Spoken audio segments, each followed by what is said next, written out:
রসুলের নেতৃত্বে চুরি ডাকাতি খুন সন্ত্রাস রাহাজানি বন্ধ হলো। আর আমাদের অনেক নেতারা চাঁদাবাজ পালে। রসুলের কাছে চাঁদাবাজ আসলে কি হয়? তওবা করে ভালো হয়ে যায়। চোর ডাকাত আসলে তারা তওবা করে ভালো হয়ে যায়। আল্লাহ রসুল আদর্শ দিয়ে পুরা মক্কা মদিনাকে জয় করলেন, কোরআন হাদিসের আলোকে একটা আদর্শ সমাজ ব্যবস্থা তৈরি করলেন। আর এখন বিশ্বের অনেক নেতাদের দিকে তাকান, বড় বড় খুনি ডাকাতরা হলো ওদের বন্ধু। কেন আজকে এই লিডারশিপ নিয়ে এত মারামারি, এত ভাড়াবাড়ি? কারণ ওখানে গেলেই সুবিধা পাওয়া যায়, টাকা কামাই করা যায়। সূরা আল ইমরান আল্লাহ বলেন, ওয়ামা মুহাম্মাদুন ইল্লা রাসূলুন ক্বাদ খালাত মিন ক্বাবলিহির রুসুল। মুহাম্মদ সাল্লাল্লাহু আলাইহি সাল্লাম তিনি আল্লাহর রসুল ছাড়া আর কিছু নয়। তিনি কেবলমাত্র কার রসুল? আল্লাহ রসুল। তার পূর্বেও পৃথিবী থেকে এরকম অনেক রসুল এসেছে, আবার চলে গিয়েছে। তাই তিনি যদি ইন্তেকাল করেন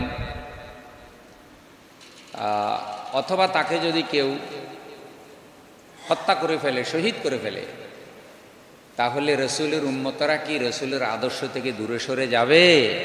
না, যাবে না।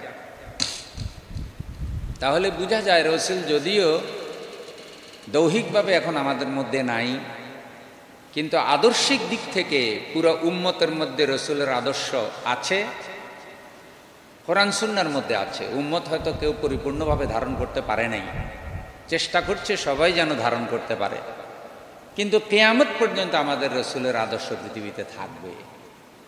কারণ পৃথিবী যতকাল আছে আর কোনো রসুল পৃথিবীতে আসার সম্ভাবনা নাই।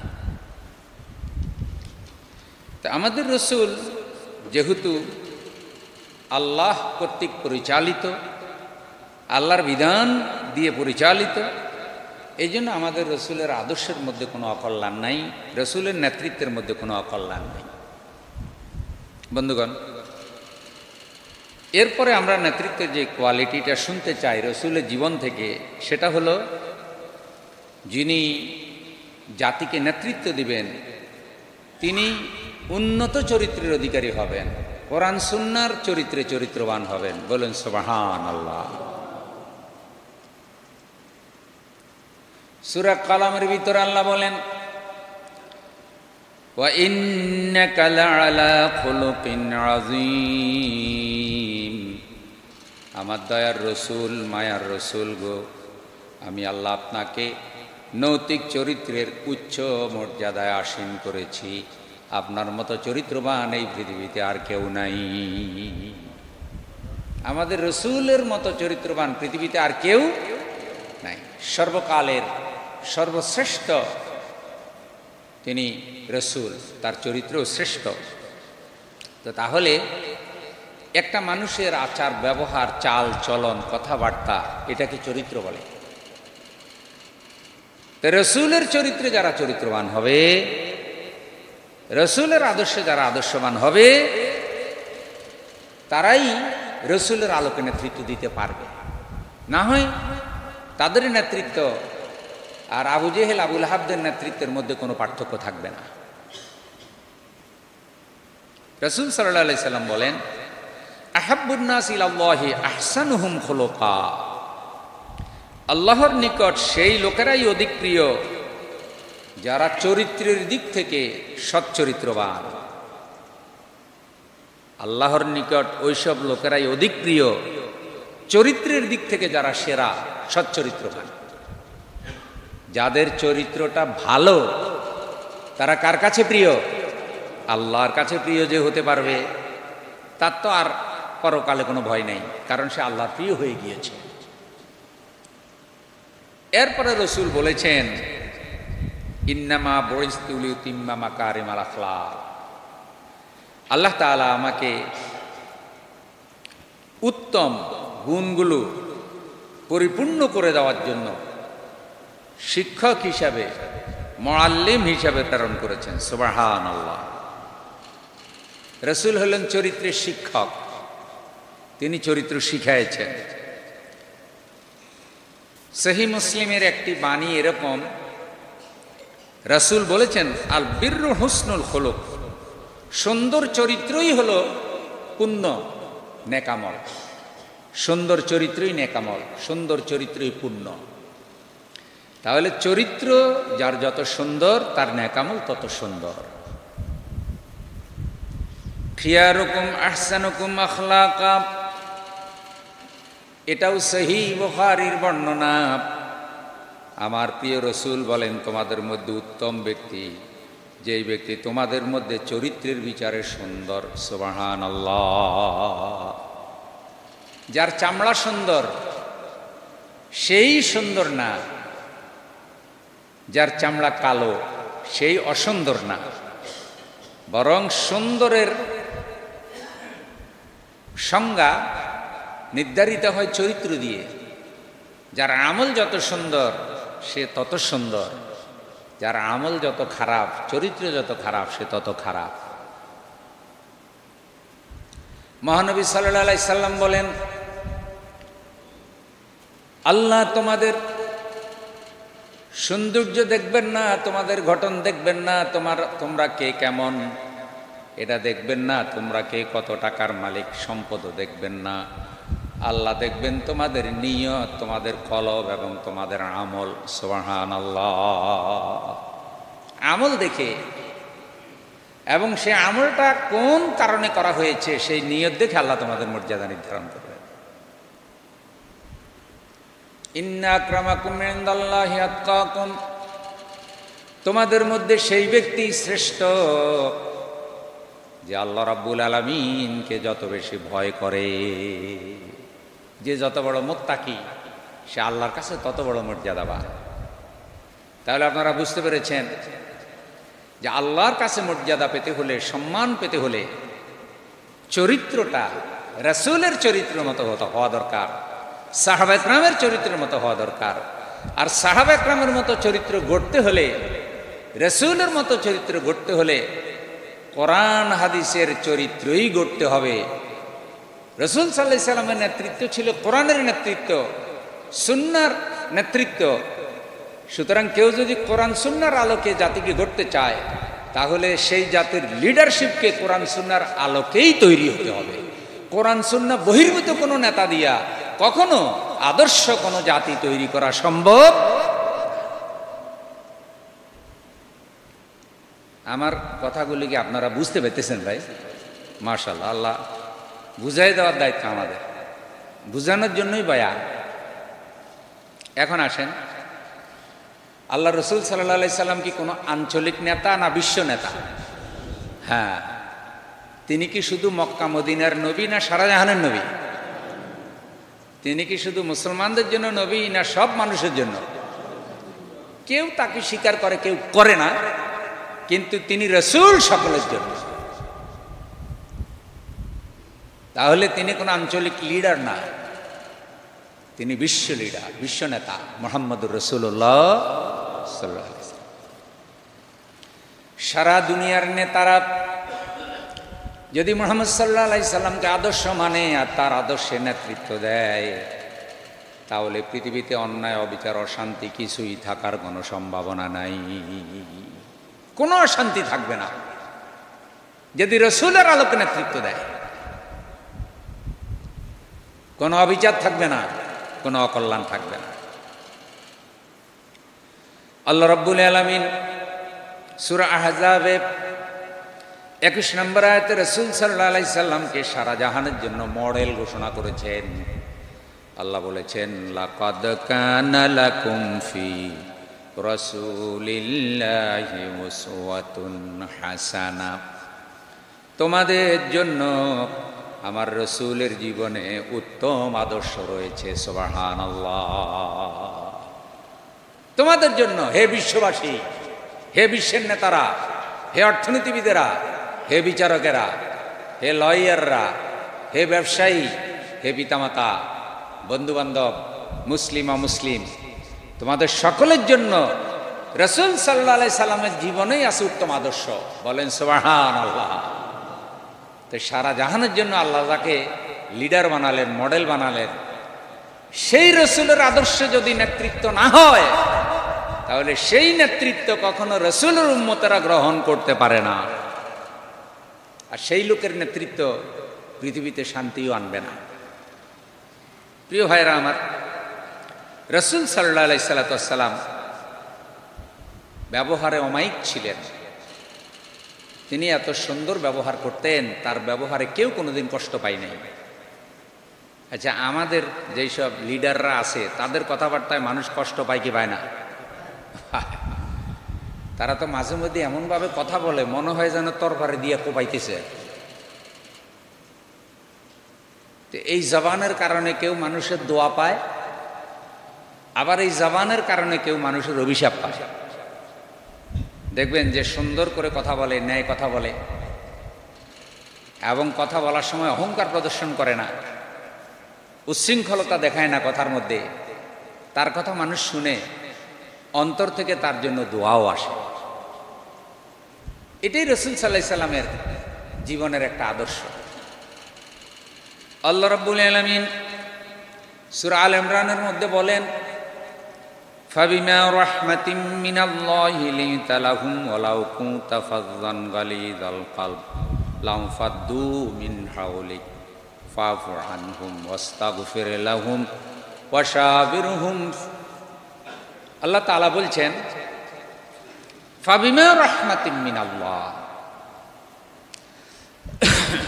আল্লাহর দয়া, আল্লাহর করুণা, যে আপনি তাদের প্রতি রহমদিল, নম্র স্বভাব, ভালো ব্যবহার করেন, রহমদিল হয়েছেন। আপনি যদি পাষাণ হতেন, উগ্র ব্যবহার করতেন, খারাপ ব্যবহার করতেন, তাহলে দেখতেন তারা আপনার পাশে থেকে দূরে সরে যেত, আপনার কাছে কেউ আসতো না। রাসূল সাল্লাল্লাহু আলাইহি সাল্লাম এত সুন্দর করে কথা বলতেন, শব্দ চয়ন করতেন, আল্লাহ রসুলের ব্যবহারে কেউ কষ্ট পেত না এবং অপ্রয়োজনীয় কোনো শব্দ রসুলের বক্তৃতার মধ্যে আসতো না। সারা বছর বক্তৃতা করেছেন, নবুয়তের পুরাটা জীবন আল্লাহর রসুল কথা বলেছেন, কিন্তু আল্লাহর রসুলের সারা জীবনে একটা বেফাস মন্তব্য করেছে, দুনিয়ার কেউ তা আবিষ্কার করতে পারে নাই। রসুলের বক্তব্যে কোনো বেফাস মন্তব্য ছিল না, কোনো অশ্লীল কথা ছিল না। যদি আল্লাহ রসুল বর্তমান যুগের অনেক নেতারা যেভাবে ব্যবহার করে এরকম করতেন, তাহলে দুনিয়ার যেই ইসলাম বিরোধী শক্তি তারা রসুলের এগুলো খুঁজে খুঁজে বের করতো না? বের করতো। এমনিই তো কত তালাশ করে, খুঁজে খুঁজে বের করে, তাও পায় না। শুনেন, খ্রিস্টান এক লেখক বিশ্বের সেরা 100 মনীষীর জীবনী লিখেছেন। তিনি কিন্তু রাসূলুল্লাহ সাল্লাল্লাহু আলাইহি সাল্লামকে পৃথিবীর শ্রেষ্ঠ মানুষদের মধ্যে 1 নম্বরে রেখেছেন। বলেন না সুবহানাল্লাহ।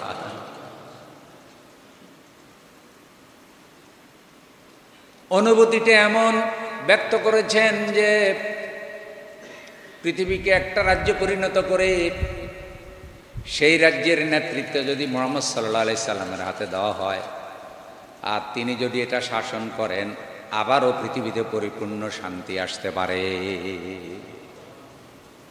আবারও পৃথিবীতে পরিপূর্ণ শান্তি আসতে পারে। যদি সারা পৃথিবী একটা রাজ্যে পরিণত করে মুহাম্মদ সাল্লাল্লাহু আলাইহি সাল্লামের হাতে তার নেতৃত্ব উঠিয়ে দেওয়া হয়, তাহলে পৃথিবীতে আবারও শান্তি আসতে পারে কি পারে না?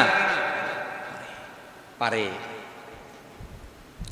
তো রাসূলের নেতৃত্ব ছিল দয়া, মায়া, মহব্বতে পরিপূর্ণ, ভালোবাসায় পরিপূর্ণ। তাহলে আমরা দেখলাম যাদের মধ্যে দয়া, মায়া, ভালোবাসা আছে, যাদের চরিত্র কোরআন হাদিসের চরিত্র, এমন লোককেই নেতা নির্বাচন করতে হবে। এর বাহিরে যদি, কোরআন সুন্নাহর আদর্শের বাহিরে যদি নেতা নির্বাচন করেন, তাহলে পৃথিবীতে শান্তি আসার আর সম্ভাবনা, কোথাও শান্তি পাবেন না, মসজিদেও পাবেন না। মসজিদেও যদি কোনো একটা খারাপ লোক নেতৃত্ব পায়, তাহলে মসজিদের মধ্যেও অবিচার করে কি করে না? তারা আল্লাহর ঘরে পর্যন্ত সাম্রাজ্যবাদ প্রতিষ্ঠিত করে, যদি অযোগ্য অপদার্থ লোকেরা আল্লাহর ঘর নেতৃত্ব পেয়ে যায়। রাসূল সাল্লাল্লাহু আলাইহি সাল্লামকে আল্লাহর রহমত বলেছেন, আল্লাহ তাআলা সূরা আম্বিয়ার ভিতরে বলেছেন, ওয়া মা আরসালনাকা ইল্লা রাহমাতাল লিল আলামিন। হে আমার প্রিয় রাসূল, আমি আল্লাহ আপনাকে সারা জাহানের জন্য রহমত হিসেবে পাঠিয়েছি। মহব্বতের সাথে সুবহানাল্লাহ বলা গেল না? বলেন তো আমাদের রসুল পৃথিবীর জন্য কি? সবাই মিলে বলেন, রহমত। বিশ্ব নেতা, বিশ্বের জন্য রহমত, বরকত। রাসূল সাল্লাল্লাহু আলাইহি সাল্লাম যেখানে যায় রহমত সেখানে যায়। আল্লাহর রসুলের নেতৃত্বে আরবের হানাহানি দূর হয়ে গেল।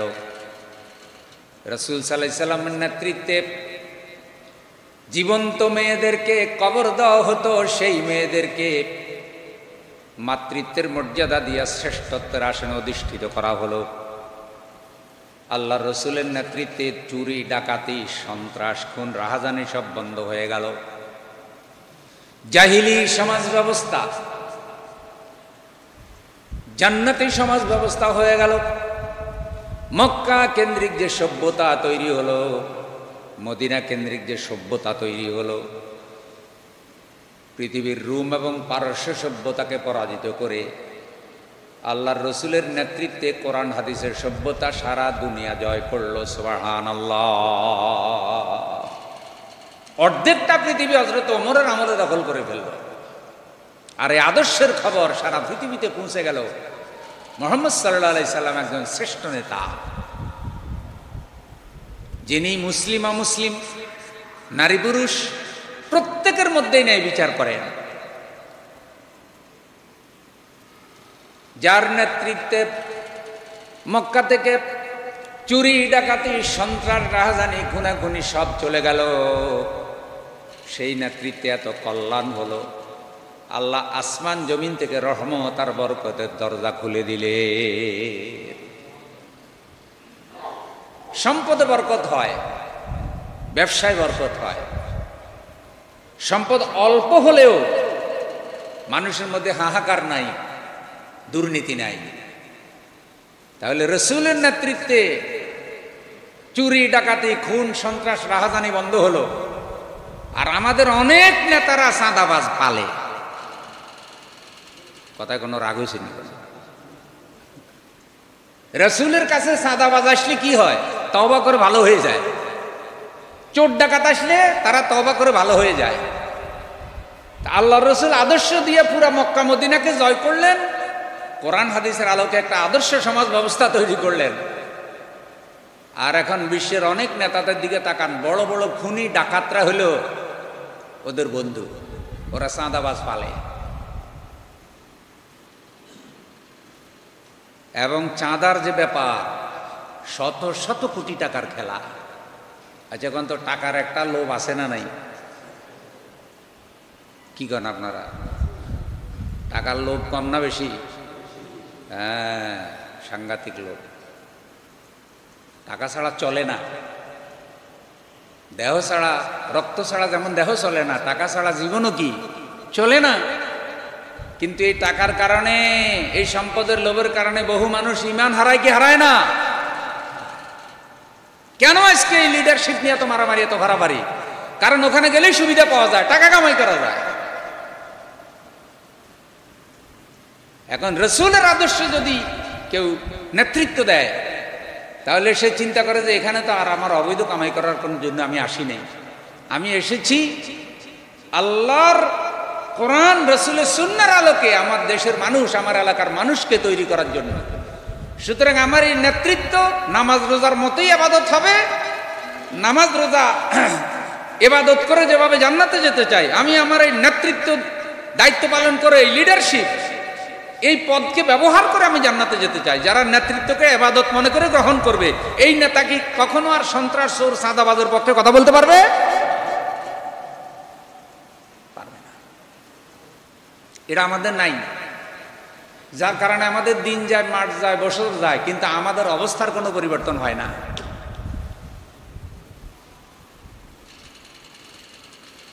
তাহলে রসুল যেমন রহমত, রসুলের আদর্শ রহমত, রাসূলের উপর আল্লাহ কোরআন নাজিল করেছেন, কোরআন ও রহমত। যারা নেতৃত্ব দেবে কোরআন সুন্নাহর আলোকে রাসূলের আদর্শে, আর যারা এই আদর্শে তাদের অনুসারীদেরকে তৈরি করবে, আল্লাহ তাদের উসিলায় ওই এলাকার জনপদের উপরে শান্তি প্রতিষ্ঠিত করবে। সুবহানাল্লাহ। তাদের উসিলায় শান্তি আসবে। আল্লাহ রাব্বুল আলামিন সূরা আল ইমরান 164 নম্বর আয়াতে বলেন, লাকাদ মান্নাল্লাহু আলাল মুমিনিনা ইয বা'আথা ফীহিম রাসূলাম মিন আনফুসিহিম ইয়াতলু আলাইহিম আয়াতিহি ওয়া ইউযাক্কিহিম ওয়া ইউআল্লিমুহুমুল কিতাবা ওয়াল হিকমা ওয়া ইন কানু মিন ক্বাবলু লাফী যালালিম মুবিন। লাকাদ মান্নাল্লাহু আলাল মুমিনিন, আল্লাহ মুমিনদের প্রতি দয়া করেছেন। আল্লাহ মুমিনদের প্রতি কি করেছেন? দয়া করেছেন। সেই দয়াটা কি? যে আল্লাহ তাআলা তাদের জন্য তাদের মধ্য থেকেই একজন রাসূল প্রেরণ করেছেন। বলেন না সুবহানাল্লাহ। তাদের মধ্য থেকেই তাদের জন্য একজন রাসূল আল্লাহ প্রেরণ করেছেন। আর রাসূল প্রেরণ করাটাকে আল্লাহ সর্বশ্রেষ্ঠ দয়া বলেছেন। রাসূল যদি না হতো আমরা ঈমান শিখতে পারতাম? রাসূল পৃথিবীতে না আসলে আমরা কোরআন পেতাম? রাসূল পৃথিবীতে না আসলে আমরা আমাদের এই যে জীবন গঠন করছি, এই যে তালিম তাসকিয়া, এই যে আল্লাহ তাআলা আমাদেরকে ঈমানের মতো দৌলত দিয়েছেন, ইসলামের মতো দৌলত দিয়েছেন, এগুলা রাসূল না আসলে কি আমরা পেতাম? তাহলে রাসূল দয়া কিনা বলেন? রাসূল রহমত কিনা? মাশাআল্লাহ। তিনি কি শুধু মসজিদের জন্য রহমত? কেমন না মসজিদের বাইরেও রহমত? তাহলে বুঝতে পেরেছি। রাসূল সাল্লাল্লাহু আলাইহি সাল্লাম যেমন মসজিদের ইমাম ছিলেন, তেমন রাষ্ট্রের প্রেসিডেন্ট ছিলেন। রাসূল সাল্লাল্লাহু আলাইহি সাল্লাম যেমন নামাজের ইমাম ছিলেন, তেমন অর্থনীতির নেতা ছিলেন। রাসূল সাল্লাল্লাহু আলাইহি সাল্লাম যেমন দ্বীনের দাওয়াত দিয়েছেন, তেমন ন্যায় বিচার প্রতিষ্ঠা করেছেন। বাহিরেও নেতা, ভিতরেও নেতা, সকল ব্যাপারে নেতা, সারা জাহানের জন্য মডেল বিশ্ব নেতা মুহাম্মাদুর রাসূলুল্লাহ। ভাই সাল্লাল্লাহু আলাইহি সাল্লাম এই রাসূলের উম্মত হতে পেরে আপনারা খুশি না বেজার? তাহলে রাসূল যেমন সেরা, উম্মতের চরিত্রও কি হওয়া দরকার? মাশাআল্লাহ, বুঝতে পারতেছেন, সেরা হওয়া দরকার। তাহলে রাসূল যেমন সব চাঁদাবাজ ধরে ধরে ইমানদার বানাইছে, নেক বান্দা বানাইছে, চোর ডাকাতগুলি রাসূলের কাছে আসলে যেমন আল্লাহওয়ালা হয়ে গেছে, চুরি ডাকাতি ছেড়ে দিয়েছে, বর্তমানেও যারা উম্মতের নেতা হবে কোরআন সুন্নাহর আলোকেই তারা তাদের অনুসারী কর্মী বাহিনী সকলকে গঠন করার চেষ্টা করবে, দেশবাসীকে গঠন করার চেষ্টা করবে। তবেই রাসূলের উম্মত হওয়ার, এই শ্রেষ্ঠ নবীর শ্রেষ্ঠ উম্মত হওয়ার হক আদায় হবে। আচ্ছা বলেন তো, রাসূল কি কোনো দলীয় নবী? কথা কর না। সব দলের লোকেরা বলে রাসূলকে আমরা মানি, কয়নি? তাহলে সবার জন্য রাসূল মডেল হওয়ার দরকার আছে না নাই? তাইলে ফাঁকে ফাঁকে কেন বলবেন যে আমরা শরিয়া আইন মানি না, বা রাসূলের সাথে রাষ্ট্রের সম্পর্ক নাই? রাসূল আল্লাহ বিল্লাহ করছে, রাসূল মসজিদে নামাজ পড়াইছে, রাসূল মানুষকে নামাজ রোজা শিখাইছে, আর মসজিদের বাহিরের জগৎ নিয়ে রাসূলের কোনো চিন্তা ভাবনা ছিল না। রাসূল কি এমন ছিলেন?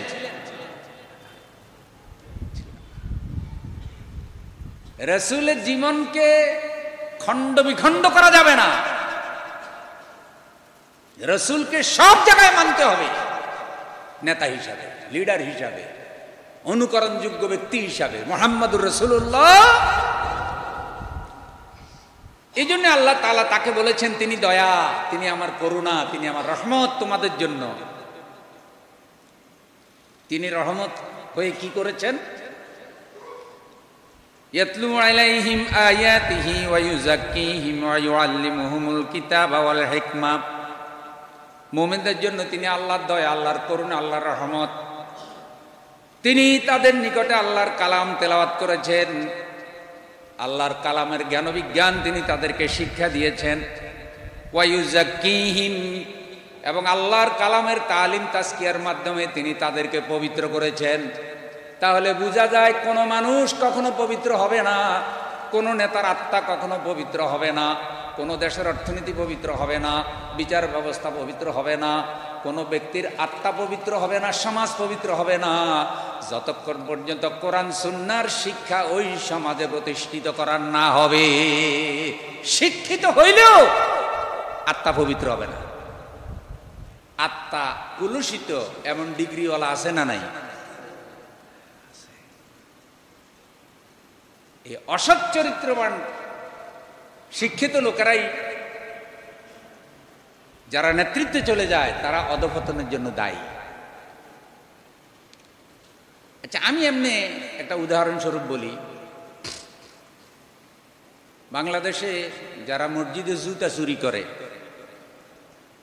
ওরা কি দেশের বেশি ক্ষতি করে নাকি যারা দেশের হাজার হাজার কোটি টাকা চুরি করে বিদেশে নিয়ে গেছে ওরা বেশি ক্ষতি করে? কথা মনে হয় বুঝেন নাই নাকি? বুঝলে যে সারা বাংলাদেশে যত জুতা চোর আছে, ধরেন সব জুতা চোরের জুতা এক জায়গায় করলে কয় লাখ টাকা হবে? আর একটা শিক্ষিত ডিগ্রিওয়ালা চোর যেই পরিমাণ জনগণের হক, রাস্তার হক চুরি করে, ওইটা কি সারা বাংলাদেশের সব জুতা চোরে করতে পারে? তাহলে জুতা চোর অশিক্ষিত, তার কোনো বড় ডিগ্রি নেই। যতটুকু 2-1 বছর ধরা পড়লে দেখা গেছে, কেউ হয়তো নেশা কারণে করে, নেশা খায়, কেউ হয়তো ফ্যাটের দায়ে করে। তাইলে জুতা চোর হইল ছোট চোর, শেষরা চোর। আর পড়ালেখা করার পর যাদের আত্মা পবিত্র হয় নাই, বড় নেতা হয়ে গেছে, এগুলা জুতা চোরের থেকেও ভয়ঙ্কর চোর। এই জন্য খালি ডিগ্রি অর্জন করলেই হয় না, ডিগ্রি অর্জন করার সাথে সাথে আত্মা পবিত্র হতে হয়, মানুষের মতো মানুষ হতে হয়। আর মানুষের মতো মানুষ তৈরি করেছেন, শ্রেষ্ঠ মানুষ তৈরি করেছেন মুহাম্মদুর রাসূলুল্লাহ সাল্লাল্লাহু আলাইহি সাল্লাম। তার নেতৃত্বে এত উপযুক্ত নেতৃত্ব ছিল, কোয়ালিটিফুল নেতৃত্ব ছিল। কারণ তিনি কোরআন সুন্নাহর বাহিরে জাতিকে তৈরি করেন নাই, নিজে গঠনতন্ত্র বানান নাই, নিজে আইন বানান নাই। গঠনতন্ত্র তাকে আল্লাহ দিয়েছেন, আর সে আল্লাহর দেওয়া গঠনতন্ত্র কোরআনের আলোকে তিনি মানুষকে তৈরি করেছেন। আল্লাহ রাব্বুল আলামিন বলেন, ওয়া ইন কানু মিন ক্বাবলু লাফি যালালিম মুবিন। যদি আমার এই রাসূল আসার আগে তারা স্পষ্ট গুমরাহিতে ছিল, তারা এইসব কিছু বুঝতো না, পাপাচারে নিমজ্জিত ছিল, তাদের জীবনটা ছিল এত নষ্ট জীবন, কুলসিত জীবন। ওই যুগটাকে বলা হতো আইয়ামে জাহিলিয়াত, অজ্ঞতার যুগ, বর্বরতার যুগ। অজ্ঞতা, বর্বরতা, পাপাচারে নিমজ্জিত মানুষগুলির যুগ। এমন একটা যুগের মানুষগুলোকে আল্লাহ রাসূল সাল্লাল্লাহু আলাইহি সাল্লাম সোনার মানুষ বানালেন, এত সুন্দর করে তৈরি করলেন। তারা জান্নাতের সুসংবাদ ইন্তেকালের আগে পেয়ে গিয়েছিল। ইন্তেকালের আগে জান্নাতের সুসংবাদ পেয়ে গিয়েছে তারা। এটা একমাত্র আল্লাহর কোরআনের বিধান দ্বারাই সম্ভব হয়েছে। দেখেন, রাসূল সাল্লাল্লাহু আলাইহি সাল্লামের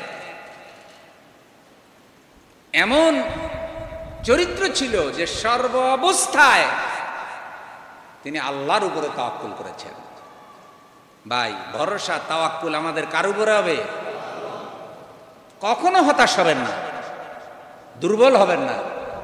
আর এমনটা মনে করবেন না যে আমারে দিয়ে মনে হয় কিচ্ছু হবে না। না, চেষ্টা করুন, সাধনা করুন, আল্লাহর উপরে ভরসা করুন। আপনার চেষ্টা সাহায্য কার? আল্লাহর উপরে কিন আছে না নাই? থাকা লাগবে। এটা মনে রাখবেন, যারা পৃথিবীতে অনেক ভালো কিছু করে তারা আত্মবিশ্বাস নিয়ে নামে। যে কোনো ভালো লাইনেই হোক, সে যদি সিদ্ধান্ত নিয়ে নামে আর আল্লাহর উপরে ভরসা করে, আল্লাহ তাকে সফলতা দান করে। সূরা তাওবার ভিতর আল্লাহ তাআলা বলেন, ইয আখরাজাহুল্লাযীনা কাফারু সানিয়াতনাইন ইয হুমা ফিল গার ইয ইয়াকুলু লিসাহিবিহি লা তাহজান ইন্নাল্লাহা মা'ানা। ইয আখরাজাহুল্লাযীনা কাফারু সানিয়াতনাইন, যখন তাকে কাফেরেরা বের করে দিয়েছিল। আমাদের রসুলকে মক্কার কাফেরেরা মক্কা থেকে বের করে দিয়েছিল না? রসুল থাকতে পারেন নাই। ওরা বড় বড় নেতারা বসে সিদ্ধান্ত নিল যে মুহাম্মদকে আর এভাবে ছেড়ে দেওয়া যায় না, তাকে মেরে ফেলতে হবে, শেষ করে দিতে হবে। তাই রসুল যদি শেষ হয়ে যায়, পৃথিবীতে ইসলাম শেষ হয়ে যাবে। কারণ তখনও কোরআন আসতেছে, রসুলের এখনো পৃথিবী থেকে যাওয়ার সময় হয় নাই। এখন তারা সিদ্ধান্ত নিছে, যেহেতু রসুল মক্কার মধ্যে একটা নতুন আদর্শ প্রচার করতেছে, তাহলে রসুলকে আর ছেড়ে দেওয়া যায় না। কারণ মক্কার বড় বড় নেতারা মক্কায় যে আদর্শ প্রতিষ্ঠিত করে রেখেছে, এই আদর্শের মোকাবেলায় রসুল সাল্লাল্লাহু আলাইহি সাল্লাম যেটা প্রচার করতেছে, এইটা তারা মানতে রাজি নেই। তারা দেখছে যে মুহাম্মদ যে আদর্শ নিয়ে এসেছে মুহাম্মদের আল্লাহর পক্ষ থেকে, এইটা প্রতিষ্ঠিত হয়ে গেলে আমাদের লাত মানাত উজ্জা হুবাল, আমাদের বাপদাদা, আমাদের প্রাচীনকালের কোনো ঐতিহ্য থাকবে না। সুতরাং আমাদের বাপদাদারা সেরা, আমাদের যে চিন্তা চেতনা অনুযায়ী ধর্ম বানিয়েছে এটা সেরা। আমরা তো মক্কা ছাড়বো না, আমরা তো মসজিদে হারাম কাবা শরীফ এগুলোর নেতৃত্ব মুহাম্মদকে দেব না, প্রশ্নই আসে না। বরং মুহাম্মদের জন্ম যদিও মক্কায়, আমরা মুহাম্মদকে মক্কায় থাকতেই দিব না। আপনারা আমার সাথে আসেননি? নারায়ে তাকবীর, মুহাব্বতের সাথে আওয়াজ দেন, নারায়ে তাকবীর। আল্লাহু আকবার ধ্বনি ইমানদারের অস্ত্র, ইমানদারের অন্তরকে আলোকিত করে আল্লাহু আকবার। আজানের প্রথম বাক্য কি? আল্লাহু আকবারের আওয়াজ যখন ওই বেডরুমে খাটের মধ্যে শুয়ে থাকা অবস্থায় বান্দার কানে যায়, নামাজির কানে যায়, সাথে সাথে বিছানা থেকে উঠে যায়, যে আমার আর ঘরে থাকার কোনো সুযোগ নাই। আল্লাহু আকবার বলেছে মুয়াজ্জিন, আমার আল্লাহই বড়, আল্লাহর থেকে বড় আর কেউ। সুতরাং এই আহ্বানকে অমান্য করে আমি যদি শুয়ে থাকি, তাহলে বোঝা যায় যে আমি বড়, আল্লাহ ছোট। নাউজুবিল্লাহ। তাহলে এই বড়ত্বের আওয়াজ, আল্লাহর বড়ত্বের স্লোগান ইমানদারের অন্তরাত্মাকে আলোকিত করে, ইমানদারের ইমানি শক্তি বাড়িয়ে দেয়, জজবা বাড়িয়ে দেয়। নারায়ে তাকবীর, আল্লাহু আকবার। এখন তারা রসুলকে বের করে দেবে। আল্লাহ তাআলা দেখলেন যে না, এই মুহূর্তে রসুল মক্কায় থাকা নিরাপদ না। রসুল সাল্লাল্লাহু আলাইহি সাল্লাম আল্লাহর ইশারায় মক্কা থেকে বের হয়ে গেলেন। তারা রসুলের ঘরের চতুর্দিক ঘেরাও করে রাখলো, যে তারা রসুলকে মেরে ফেলবে, খুন করে ফেলবে। কিন্তু তারা ঘেরাও করে রাখলো, আল্লাহ যে রসুলকে তাদের সামনে দিয়ে নিয়ে গেলেন, তারা টেরও পায় নাই, টের পায় নাই, বের করে নিয়েছে আল্লাহ। রসুল সাল্লাল্লাহু আলাইহি সাল্লাম বের হয়ে গেলেন। হযরত আবু বকরের বাড়িতে গিয়ে হযরত আবু বকরকে ডাক দিলেন। একটা ডাকে দরজা খুলে গেল। নবীজি বললেন, আবু বকর, একটা ডাক দিলাম, দরজা খুলে ফেললে, তুমি কি ঘুমাও নাই? হযরত আবু বকর বলছে, ইয়া রাসূলুল্লাহ, ইয়া হাবিবাল্লাহ, যখন থেকে আপনি বলেছেন আবু বকর, যে কোনো সময় আমার মক্কা থেকে হিজরত করা লাগতে পারে, চলে যাওয়া লাগতে পারে, আমি আপনার এই কথাটা এমনভাবে মনে রেখেছি, রাত্রিবেলায় আবু বকর কখনো বিছানায় যাইয়া ঘুমায় নাই। সবাই তো সাহাবী, আবু বকর রাদিয়াল্লাহু তাআলা আনহু সাহাবী, কিন্তু আবু বকর রাদিয়াল্লাহু তাআলা আনহুর সাথে রাসূলের যে মুহাব্বত আর ইসলামের জন্য হযরত আবু বকর রাদিয়াল্লাহু তাআলা আনহুর যে কোরবানি, সুবহানাল্লাহ সুবহানাল্লাহ। হযরত আবু বকর রাদিয়াল্লাহু তাআলা আনহুকে সাথে নিলেন, রওনা করলেন। কিন্তু রাত্রি শেষ হয়ে গেল, আশ্রয় নেওয়ার দরকার হলো। সৌর গুহা হাজী সাহেবরা গেলে দেখার চেষ্টা করে, এখনো জাবালে নূর গারে হেরা, সেখানে কোরআন নাজিল হয়েছে প্রথম, ওইটা দেখে। কেউ কেউ উঠতে পারে, কেউ কেউ পারে না। সৌর গুহা নিচের থেকে দেখে, অনেকে উঠার সাহস করে না। রাসূল সাল্লাল্লাহু আলাইহি সাল্লাম হযরত আবু বকরকে নিয়ে কিভাবে এত উপরে উঠলেন, আমরা সাহস করি না, আমি এখনো সৌর গুহায় উঠি নাই। আল্লাহ রসুল কিভাবে উঠলেন? বয়স তো 40-এর বেশি হয়ে গিয়েছিল। ওখানে গিয়ে আশ্রয় নিলেন। কাফেররা এদিকে পাগল হয়ে গেল, রসুলকে পায় না, রসুলকে পায় না। খুঁজতে খুঁজতে তারা আল্লাহ রসুল যেখানে আশ্রয় নিয়েছেন সেখানে চলে গেল। কেউ বলতেছে গুহার মধ্যে আছে, কেউ বলতেছে নাই। হযরত আবু বকরের বুকের মধ্যে মাথা রেখে রাসূল সাল্লাল্লাহু আলাইহি সাল্লাম আরাম ফরমাচ্ছিলেন। একটা গুহার মধ্যে তার বেশি আরামে ঘুমানো যায় না। হযরত আবু বকর রাদিয়াল্লাহু তাআলা আনহু তাদের কথা শুনে ভয় পেয়ে গেলেন। আবু বকর রাদিয়াল্লাহু তাআলা আনহু বললেন, ইয়া রাসূলুল্লাহ সাল্লাল্লাহু আলাইহি ওয়াসাল্লাম, তারা তো সংখ্যায় অনেক, আমরা সংখ্যায় মাত্র 2 জন, আমরা তো ধরা পড়ে যাব। আমি আমার জীবনের ভয় করি না।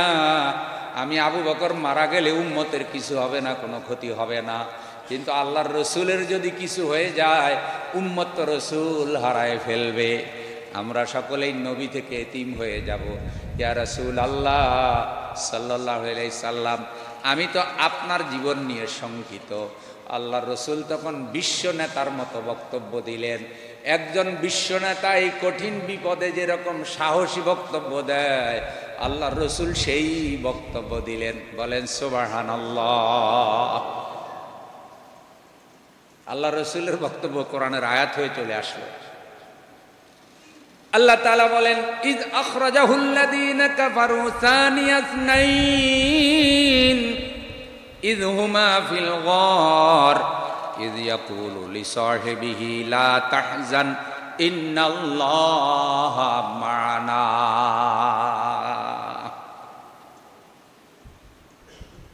আল্লাহ রসুল বললেন, আবু বকর লা তাহজান, চিন্তা করো না, দুর্বল হইও না, পেরেশান হইও না।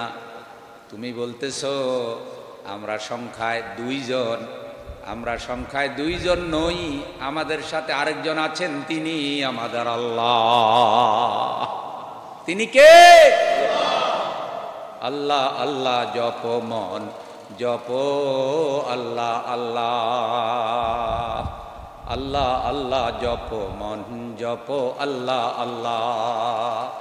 হৃদয় হবে ফুলে ফুলে নূরে উজালা। যারা আল্লাহর নাম জপেছে, আল্লাহর আইনকে যারা আঁকড়ে ধরেছে, আল্লাহর কোরআনের বিধিবিধানকে যারা আঁকড়ে ধরেছে, তাদের দুনিয়াতেও পরাজয় নাই, আখেরাতেও পরাজয় নাই। সুবহানাল্লাহ। তাহলে সর্বাবস্থায় সম্পর্ক রাখবো কার সাথে? তাহলে যেই সব লিডার, যেই সব দল আমাদেরকে আল্লাহ থেকে বিচ্ছিন্ন করতে চায়, আমরা তাদেরকে মানতে পারি না। কোরআন সুন্নাহর বাহিরে কোন নেতার নেতৃত্ব মানলে রসুলকে আর নেতা মানা হয় না। তাহলে রসুলের বক্তব্যটা কি ছিল? আল্লাহ তাআলা বলছেন যে যখন কাফেররা তাকে বহিষ্কার করেছিল এবং তিনি ছিলেন 2 জনের একজন, মানে আবু বকর রাদিয়াল্লাহু তাআলা আনহু একজন, রাসূল সাল্লাল্লাহু আলাইহি সাল্লাম একজন। যখন তারা উভয়ে গুহার মাঝে ছিল, তার সাথী বলেছিল, ভয় পেও না, আমরা 2 জন মাত্র নই, আমাদের সাথে কে আছে? আচ্ছা বলেন তো, আল্লাহ তাআলা রসুলকে ওই সময় বাঁচাইছে? বাঁচাইছে। আচ্ছা, আল্লাহ বাঁচাতে চাইলে বাঁচাইতে পারে কি পারে না? হ্যাঁ। কিভাবে বাঁচালেন? গুহার মুখে মাকড়সা বাসা করল। দুর্বল ঘর, পৃথিবীতে সবচেয়ে দুর্বল ঘর মাকড়সার ঘর, যার কোনো ফাউন্ডেশন নাই। ফাউন্ডেশন আসেনি, বড় কোনো গিট্টু নাই, গিরাও নাই, এত দুর্বল ঘর। আবার বলা হয়েছে কোত্থেকে কবুতর আসলো, সেখানে বাসা করলো, ডিম পাড়লো, আর চতুর্দিকে মাকড়সার বাসা। ওরা দেখে আশ্চর্য হয়ে গেল যে এখানে যদি কোনো লোক ঢুকতো তাহলে মাকড়সার বাসাও থাকার কথা না, কবুতরের বাসাও থাকার কথা না। তখন তাদের মনে চিন্তা হলো যে না, মনে হয় এখানে কেউ ঢুকে নাই, তারা চলে গেল। তাহলে রসুলের জান হেফাজত করলেন কে? রসুল ভরসা করেছে কার উপরে?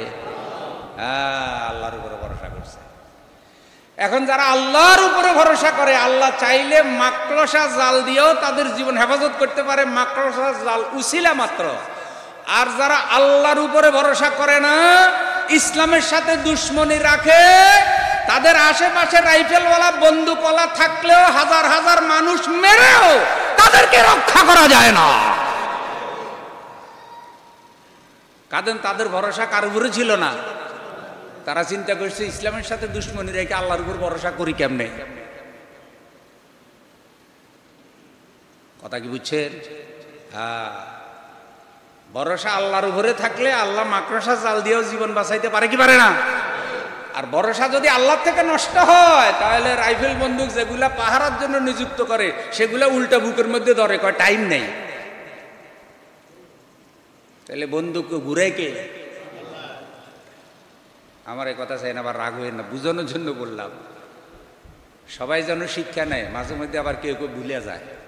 এক গরু জবাই হয়, আরেক গরু কয় আমারও জবাই করবো না।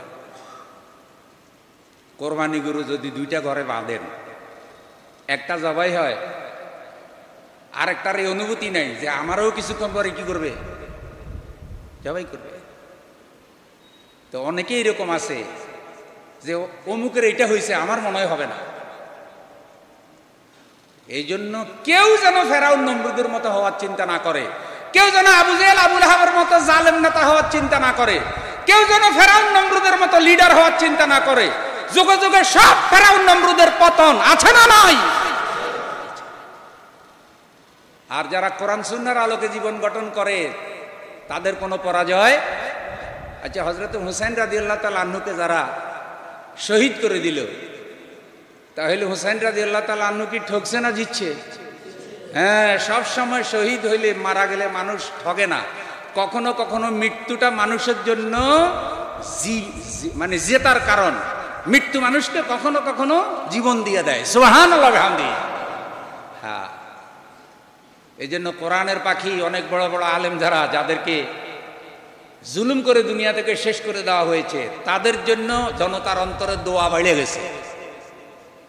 যারা মজলুম হয় তারা দোয়া পায়, আর যারা জালেম তারা বছরের পর বছর কোটি কোটি মানুষের অভিশাপ পায়।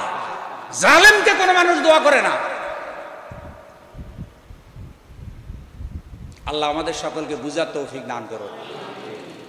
তাহলে রাসূল সাল্লাল্লাহু আলাইহি সাল্লামকে হেফাজত করলেন কে? হেফাজত করলেন আল্লাহ। পরে তিনি গুহা থেকে বের হলেন, ক্লান্ত দেহে হযরত আবু বকর রাদিয়াল্লাহু তাআলা আনহু তাকে সাহায্য করলেন। আল্লাহ রসুল মদিনার উদ্দেশ্যে রওনা হলেন। এখন হাজী সাহেবরা মক্কা থেকে মদিনায় যায়, কত সুন্দর রাস্তা, এয়ার কন্ডিশন বাস, কত আরামের ব্যবস্থা। পাশে আবার মধ্যখানে গেলে হোটেল বিরতি আছে, সেখানে আপনি কিছু চা নাস্তা খেতে পারেন, কিছু রিল্যাক্স করতে পারেন। এত আরামে মক্কা থেকে মদিনায় যায় হাজী সাহেবরা, তারপরে হোটেলে গিয়ে 1 ঘন্টা 2 ঘন্টা রেস্ট না করে মসজিদে নববীতে যাইতে পারেন, এত ক্লান্ত হয়ে যায়। আমার বন্ধু কল্পনা করেন, 1500 বছর আগে প্রায় আমার রসুল হযরত আবু বকর রাদিয়াল্লাহু তাআলা আনহুকে নিয়ে এই খোলা ময়দানে উটের উপরে সফর করে মক্কা থেকে মদিনায় গেলেন। 14 দিন 14 রাত প্রায় লেগে গেল। আল্লাহ রসুলের কি পরিমাণ কষ্ট হয়েছে, কি পরিমাণ কষ্টের বিনিময়ে আমরা ইসলাম পেয়েছি, কি পরিমাণ কষ্টের উসিলে আমরা দ্বীন পেয়েছি, কালেমা পেয়েছি। সাহাবা একরামের কি পরিমাণ ত্যাগ কোরবানির উসিলে আজকে কোরআন পর্যন্ত এসেছে, ইসলামে পর্যন্ত এসেছে। ইতিহাস বলে, কত হাবিজাবি ইতিহাস মুখস্থ করায়, অথচ ইসলামের সেই সোনালী ইতিহাস মুছে ফেলেছে। মনে হয় যেন ইসলাম এমনি এমনি পেয়ে গেছে। তাহলে রসুল সাল্লাল্লাহু আলাইহি সাল্লামের আদর্শে আমাদের জীবন গঠনের দরকার আছে না নাই? রসুলের আদর্শই পৃথিবীর জন্য বরকত। আর রসুলের আদর্শে যদি লিডারশিপ তৈরি না হয়, বিশ্বাস করেন সেই জমিনে শান্তি আসবে না, আসতে পারে না। আল্লাহ তাআলা আমাদের লিডারশিপ যারা আছেন কোরআন সুন্নাহর আলোকে, তারা যেন আমাদের সবাইকে রসুলের খাঁটি উম্মত হিসাবে পরিচালনা করতে পারে। বলেন আমিন। এরপরে রসুল গেলেন মদিনায়। কেমনে গেলেন, কিভাবে গেলেন, কি হইল? মদিনায় রসুল নেতা হইয়া কি করলেন? পুরা মদিনার নেতৃত্বে রসুলের কাছে আসছে না আসে নাই? মক্কার লোকেরা আপনজন। একটু খেয়াল করেন, মক্কায় হুজুরের জন্ম, মা বাবার বাড়ি কোথায়, চাচা জেঠাদের বাড়ি কোথায়, সেই মক্কার মানুষগুলো ষড়যন্ত্র করে রসুলকে বের করে দিল, রাতের আধারে রসুল চলে গেলেন। আর মদিনা কোথায় দূরে, মদিনার মানুষগুলো রসুলকে ফুলের মালা দিয়ে গ্রহণ করলো। সুবহানাল্লাহ। মাঝে মধ্যে দেখবেন উপযুক্ত মানুষ নিজের লোকদের মধ্যে মর্যাদা আর বাইরে গিয়ে মর্যাদা পায়। মুরব্বীরা বলে না, গরকা মুরগি ডালকা বরাবর। ঘরের মুরগি দেশি হইলেও ডাইলের মতো লাগে, আর বাহিরে যদি ওই চাইনিজ হোটেলে গিয়ে ব্রয়লার খায়, খাইছি রে এক নিয়ামত, আসলে ব্রয়লার।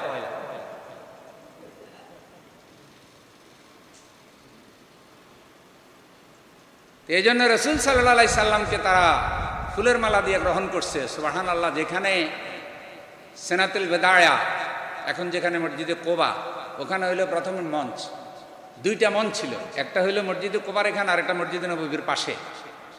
তরুণ যুবকেরা সবাই মুহাম্মদ সাল্লাল্লাহু আলাইহি সাল্লামকে গ্রহণ করেছে, আর তাদের মুখে ছিল তলাল বাদরু আলাইনা মিন সানিয়াতিল বেদাই ওয়াজাবাশ শুকরু আলাইনা মাদআ লিল্লাহি দাই।